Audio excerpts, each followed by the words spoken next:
why, but it seems like these states of the United States of America have this weird obsession with each other. They have like this weird connection. I just remember when I was living in Iowa, I seemed to hear more news about California than when I was in California. Maybe, like, I don't know. It was just, I was hearing reports of things in California when like from the city I was from. I was like, wait a minute, like shouldn't I be hearing Iowa news in Iowa? Like, I don't know. It's just, when I was recently on a travel, it seems like people of Texas were super obsessed with, like, Massachusetts. It's like that weird connection. It's like, yeah, it's like the kindred spirit situation. I just seem to think that everyone that goes to Boston, just because of the three people that I talked to, seem to be either beach snobs, they like eating food, like seafood, or they like fishing / marine life. So either they're some type of marine biologist, or they're like a fisher of fish. And if you're wondering, this is not schmutz in my beard, this is actually silver hairs coming in. Look at that rough face action. Yes. If you guys are on YouTube, if you guys are watching this on YouTube right now, go ahead and check out and subscribe to K Can Love. K Can Love, the letter K, Can, C-A-N, Love. K Can Love on YouTube. Just now I was kind of channeling her thing where she's like using the camera as a mirror. She's using the display. This is the time and this is a place. I'm checking myself out. And if you haven't checked yourself out in the mirror today, go ahead and do that. You beautiful people out there. But not for too long, alright? We don't want to do this. We don't want to do this or that. Anyway. So I would not say that I'm a troll. I just like to have a little bit of fun with people, okay? So I thought I was being trolled a little bit, but apparently I was not being trolled. So typically when you're on flights, the flight attendants, not stewardesses, they don't serve food and drink to you. That's not all they do. They're flight attendants. They attend to you and they help keep the flight safe, right? If something goes down, if we're doing it, this police has gone like twice. Either it's the same police or it's like two different ones. Anyways, he sees me talking to myself. Anyways, alright, so flight attendants, they have crucial jobs, especially in emergencies, right? So usually, in my mind, typically I was thinking that the flight attendants would stay in their jump seats. But as I got to the end of the plane, because usually I'm a basic flyer, I fly basic, but since it was Southwest, you get what you get. Usually it's the middle seat, and sometimes if you're lucky you'll get an emergency seat, right? But this time I decided to get a window seat, but I wanted to get the window seat in the back of the plane because typically less shenanigans happen back there, and by shenanigans I mean crying babies and just like people trying to shove you off the plane and such. So usually it's the most chill place, people can leave when they want to, and I'm just sitting there waiting, right? Anyways, so I go to the back and I'm just like barreling through, right? Pretty much everyone sat down. I'm the last one on the plane. I'm just going to my seat or whatever. And I was, the flight attendant just like standing there in the way. It looked like she was blocking the little row with her body, She was blocking the row with her body. So I was like, I want to go there. And she's like, well, this seat is open over here. I'm like, no, I want to go here. Right here. And she's like, oh, do you mind, do you mind giving up the seat? Because, our flight attendants, I remember her doing this, like this. And I was like, all right, no more. I'm not going to argue. It's your seat. No problem. I thought she was joking. She was implying that she and the other flight attendants would use these passenger paid seats to sit in for themselves. And I was like, oh yeah, sure. Take the seat. This is your plane. This is not my plane. Go ahead and take the seat. And then I sat down in this other seat where she's like, you can sit here. And I was just like, oh, have I been had? Have I been bamboozled? Have I been, have I been tricked or something? And I was just brooding over this, just looking back if she was taking the seat. And of course, she did not take the seat until we got above 10,000 feet and below 50,000 feet. We were up there. And then finally, another flight attendant sat down and she sat down as well. I was like, oh shoot, she was serious. Here I was thinking that she was just trying to be difficult, right? Just testing me, always testing me. But no, like these flight attendants actually sat down and they seemed like they're enjoying themselves. So when I went to the bathroom, before I went to the bathroom, the flight attendant, like right after, she's like, oh, I'll give you a free drink. And on Southwest, like all those soft drinks are free. So like, what are you saying? Like, not only did she not want to give up the seat, but she's offering me a free drink even though the drinks are already free. So I was just feeling some type of, all the disrespect, you know, just like, oh. But no, like, I had a seat on the aisle to myself. I got my free drink, and I told her, since she told me she'd give me a free drink, I was like, well, I want an extra free drink, because I already get a free drink, so I'm going to get 2 drinks, right? So when she comes up to my seat, she's like, how can I help you? I'd like a can of ginger ale and a can of cranberry. I'm going to get this today. And so, sure enough, when she comes to my seat, she brings me 2 cups filled with ice, and it's a cup of cranberry and a cup of ginger ale. In my mind, I was like, but I understood. She's a flight attendant, not a stewardess, so she has every right to give me what she gives me. She has higher things, bigger fish to fry, right? So no, I get my drinks, and you know, I'm pretty happy that I've got my drink. You know, I was feeling parched. My mouth was mad bogus, just mad disgusting, right?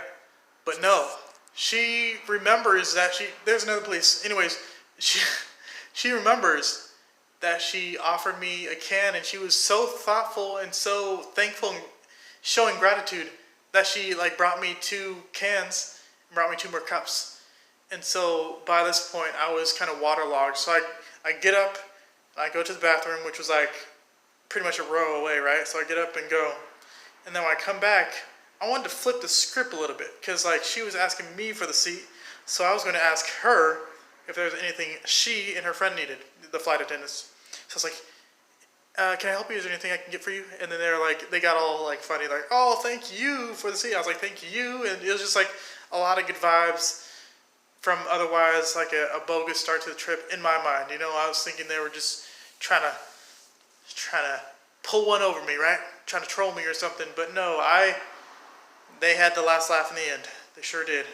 Laugh of gratitude, of happiness, and of love. So if there's a way that you can make someone else's life better today, go ahead and do that. Maybe you can give up your seat. Maybe you can take a seat. Amen. I don't know. I just thought that was interesting. And it just reminded me of that story of like the 2 people. Typically it's 2 guys or 2 girls or 1 guy, 1 girl. Anyways, it's that story of the person that's in the airport, right? They're sitting there. They go to whatever the cookie place is. They get their bag of cookies. And they sit down, right? And then this person right next to them, across from them, starts eating their cookies, right? Or starts eating the cookies. And then they reluctantly take those cookies, stuff them in their mouth. And then by the end, this other person that was eating the cookies has the audacity to break this cookie in half and give them a piece. Like what? And then of course, the person shuffles off to their airplane. They get in their seat, they sit down, they open the bag for like, what else can I eat? This person took my cookies. They go down. They look inside of their bag, right? It was a bag of cookies.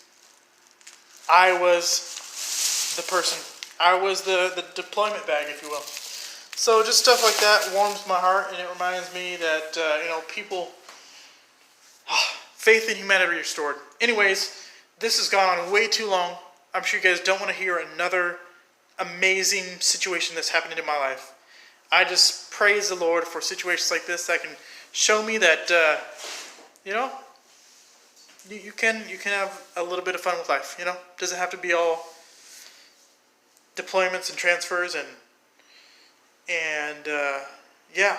So comment, like, subscribe. Be blessed, my friends, and everybody wants to go to heaven. Amen. Seems like these United States of America have this weird obsession with each other.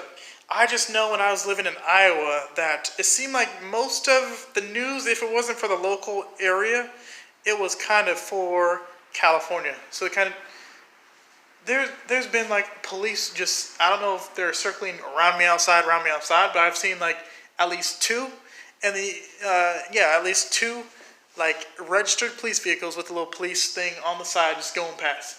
I don't know if they see me like talking to myself in here and they're like, clean up on aisle one, clean up on aisle one. But I saw another one go past that definitely looked like undercover, had the blacked out windows, the grayed out, the half moon hubcaps, and had like the antennas. And another one came by. It could have been just a grandma in her Ford. Are those Explorers, Escapes? I don't know what they are. Anyways, it seems like the states have this weird obsession with each other. So when I was in Iowa, you guys know that a lot of the news, if it wasn't for Iowa itself, it was for California. I was like, this is so weird. Like, why am I hearing about my hometown? I don't need to hear that mess. I'm in the Midwest. I want to hear the best. Away from that stress. Yeah, bars. Anyways, so I was in Boston most recently. You know what? Budgeting. When you budget, you can do certain things, right? Budgeting time, budgeting expenses. But I went there, and it was a blessed occasion. Typically, on a way to a trip, I tend to stick to myself. I'm on a mission, trying to get there. Please do not steal my vibe, right? I'm just don't want to miss my flight or whatever. But on the way back, I was so filled with joy and love. I was ready to face a tube filled with demons. I was feeling good. I was feeling good, and I say that in jest because everyone knows that crying babies and pleasantly plump people are not demons. They may seem like demons from time to time, but they're not a tube-filled demons. They're everyone needs Jesus. Everyone is just a sinner that needs some grace, needs some forgiveness. Anyways, so after a pleasant Sabbath, I was ready to talk to people, ready to hit the masses, right? So I talked to various people, and it seemed like there was a trend here. You know how Iowans love California? It seems like Texans really love Massachusetts. I don't know whether it's like all the water that they have. Maybe it's the fresh seafood, or there's something else. Hold up. Yes, the beaches. So supposedly the New England does. They have the best beaches. I don't know how they talk, but the best beaches, right? They have like the cleanest, whitest beaches there is. But what about the beaches of Texas? I've been to the Texas beaches, and there's some trash. There's all kinds of people, lots of sand. I took my rental car. I didn't own the rental car, but I took the rental car to the sand, and I got stuck. One story that Faith in Humanity Restored, I saw some trucks out there kind of like fishtailing, kind of showing off and stuff. So I thought it was a good idea to go down the road less traveled, the less beaten road, and I started to go down this road. I was on the straight part. I started to go to the side there. There must have been a patch of just a sea of sand, and it was unpacked sand. Usually the sand that you can drive on is like packed down. It's pretty much like cement. Just call it cement, right? Timer going off. All right, so this sand was like loose 8-inch sand. I tried to go in there with my like Kia Elantra or Hyundai Elantra, whatever the car was. I tried to bring it down this, and I got stuck, right? So I was down on my hands and knees, not praying at that point, but I was just in my hands and knees, just digging with my bare hands, getting like sand molecules in my fingernails and stuff, just digging. People saw I was digging, and they came to my help. I was so sandy and sweaty at this point that I was like, here, take the keys and move this car for me. Because, people came up and they're about to push. I was like, no, you are clean. You get in that car and you drive it. So a couple of other guys and myself, we pushed the car out and we got out. So I've seen the beaches down there in Texas. Beaches in which you can get stuck. But supposedly the ones in New England are the best of the best. The best of, yeah, they're just good. Anyway, so yeah, I just talked to people on this trip, just getting their stories, what they were doing, just being nosy, but like the good type of nosy. Like, hey, so what are you here for? What's your job? What's your social security number? What's your address? How can I reach you later? See you tonight. Something like that. You know, so just being totally normal with people. And I got certain things. I talked to the young man. He had this like very sketchy looking bag. It was very shafty and had like a little bulge at the bottom, just like, it's like a shafty thing. And apparently he had a fly fishing pole in there. But to me, that could have been like the best gun bag ever, you know. But no, he had a fly fishing bag in there. I was like, "Oh, are you good and stuff?" And he was like, "No, I'm terrible." And I was like, "You look like a professional because you have the bag." And he's like, "Oh," you know, talking like that and stuff. You know, pleasantries and stuff. I talked to a wedding singer named James. I'm sorry, James. James something. It's like a tenor. The life of an extrovert. And I talked to this other lady who was in Ireland for like singing. I told her, and you guys know this in your heart as well. You know, when you travel the world for fun just to sing in a choir for a week, that you've made it in life. Like, I know I have not made it because I have not had that experience yet. I've done that in Las Vegas. My school went to the city of sin to bring the goodness of Jesus through music, but that's all I know. So it was just interesting talking to various people, and I was more of in the mood here. I just know I talked to like, ooh, that's nasty. Ooh. Hey guys, so the police, I should have my microphone, but I don't have it right here. The police have been, I saw at least 2 squad cars go by, right? And then a third unmarked vehicle went by. You know, half moon hubcaps, the blacked out windows, the gray matte paint job, you know, the usual. And then another one. Could have been a grandma in that vehicle. But anyways, I just recently came back from a trip, always traveling. My mother told me I could be a bird. No, she told me I could be anything, so I became a literal bird. So that's why I'm trying to fly out of here and just, you know, Midwest is great, but how about the West?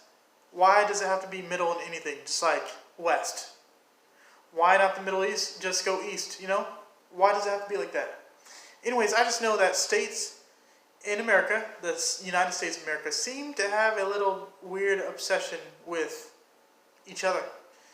It seems like when I was in Iowa, I would hear more, if it wasn't for the local news in Iowa, I'd hear so many news reports about California. It was like weird. It's like I was hearing more news about the place which I cometh from than when I was there, like in the midst of it. So it was just like interesting. And I just know from my recent travels that it seems like everyone that I talked to, either they had like a weird uncanny sense to like come to each other like a negative and positive magnet, or they just saw the rings. I know there are two major schools in Texas, right? You have University of Texas, and then you have Texas University. It's just UT and TU, so like why not? Welcome to Texas, right? Always got to be separate. So they were talking about their situations of sports and everything, and I was just like, is football the one where you put the golf ball into the basket? You know, they're just having that conversation. I was just like talking over here or whatever. But it was funny seeing that like pretty much everyone that came to the charging spot were Texans, or from Texas, taking school in Texas. And it seemed like a lot of the Texans were in Massachusetts. So it's like, what is this weird obsession with Massachusetts? Is it that they have the best, freshest seafood this side of the Mississippi? Could it be that they have better beaches in Texas? I've been to the Texas beach, and frankly, it was smelly, filled with trash, and it was kind of stormy. Can we leave those storms for later? So it could be the seafood, could be the beaches, or it could be the marine life / fishing. So on one end, I talked to this guy, not necessarily from Texas, but he was doing like the marine biology thing. He showed me and videos of, I guess they put these 720p cameras on these whales, and these whales are like feeding and doing their things and stuff, and it's just interesting to be a part of this pack or the squad. You know, I've always Whales are like the squad goals, right? They're like going together, they're eating together, they're hunting together, and they chill together, right? But you know, it's not always like that in life. But it was just cool seeing the camaraderie of these large animals that are so large, so in charge. They are large as a barge, like Marge. Anyways, so I talked to this guy on one side who was like helping to save the animals, save the planet, and then I talked to another guy who just was like, we're fishing. He had this fly fishing pole and this bag that I could only, I just saw it had like a long shafty situation here, and then it had like a little like bulge situation here. So I was like, that's a weird gun case, and he would probably not be open carrying that in the airport. So I was like, what is that? He's like, oh, it's a fly fishing pole. So do you fish for flies, or do you know, so many questions. So I just asked him about like, how do you fish? Are you good? And he's like, yes, carefully, and no, and then I told him about my fishing experience because I just thought he had to know. So I just thought he had to know about my fishing experiences. So perhaps he had a deep yearning to hear how my fishing experiences did not turn out the way that I had imagined in my mind. You think that everything you're going to cast, you're always going to get some return off of what you throw out there. It's like fish. Are you picking up what I'm throwing down? The answer is yes to that. But they didn't pick it up in the way that I imagined. I was thinking I got some hooked fish, right? But it was just nibbling as the waves lapped up, and I was none the wiser. I pull it back, and then the hook is empty. Just empty. Nothing been caught. So I just had to finish that thought there for you guys. Everybody wants to go to heaven, 'cause you are beautiful. Sister, real me. That arm is unstable. Not sure how. The pilot is smooth and coordinated. Everybody wants to go to heaven. God bless, guys. She gets the word, next thing you know, it's in the street by the time